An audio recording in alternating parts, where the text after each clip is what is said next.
В вузах республики стартовала работа приемной кампании 2018 года. 20 июня БГПУ имени Мифтахиддина Акмуллы открыл свои двери для всех желающих обучаться у нас в университете.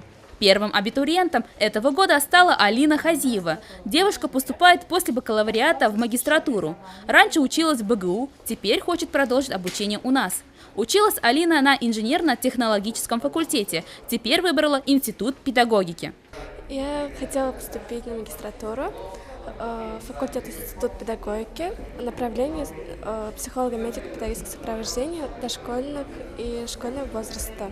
С каждым годом дети с дефектами очень много, как бы это актуально. Вот я хотела бы изучить и работать с детками такими.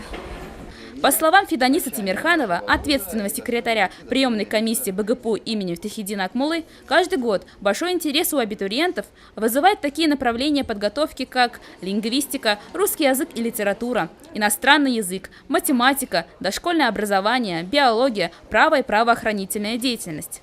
По данным прошлого года, самый большой конкурс на место был на художественно-графическом факультете на направление дизайн. Мы встречаем наших абитуриентов, но на данный момент, то есть мы пока ждем заочное отделение, то есть поступает на заочное отделение те, кто закончил колледж, техникум, то есть на базе СПО. Также некоторые есть, кто закончил в прошлом году, то есть это магистратуру, кто поступает, бакалавриат закончили. Ну и есть школьники, но они на данный момент пока к нам не подошли, то есть есть, которые сдавали также в прошлых годах ЕГЭ, и оно действительно, то есть в течение 5 лет. То есть мы можем их принимать уже также с сегодняшнего дня. Как только этого года выпуск школьники получат аттестаты, мы ждем их с удовольствием, то есть они к нам начнут подходить примерно где-то после 23 июня. Сдают документы до 26 июля включительно, то есть это абитуриенты бакалавриат.